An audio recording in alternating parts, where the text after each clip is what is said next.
আমি মনে করি আমরাই হয়তো বা লাস্ট জেনারেশন যারা নিজের মায়ের হাতের টেস্টি খাবার খাওয়ার সুযোগ পেয়েছে। আজকে অনেক রেসিপি আছে, তো সেগুলো আমি তোমাদের সঙ্গে অন্য কোনো দিন শেয়ার করব, বাকি রেসিপিগুলো। তো আজকে শুধু মায়ের হাতে টেস্টি সিম্পল মাছের ঝোলের রেসিপি শেয়ার করব। তো সবার প্রথমে কিন্তু মা মাছগুলো ভালো করে ধুয়ে গরম তেলে ভালো করে ভেজে নিল। তারপর লম্বা লম্বা করে আলুগুলো কেটে এবং সাথে ফুলকপিগুলো ভাপিয়ে নিয়েছে। তারপর গরম তেলে হালকা আঁচে ভেজে নিল।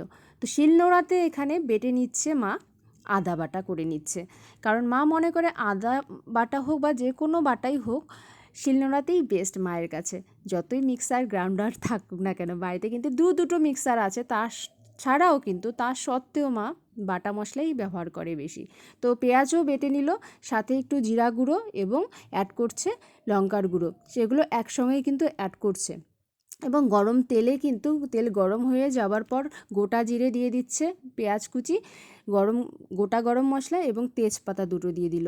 সাথে কিন্তু অ্যাড করলো এখন টমেটো কুচি।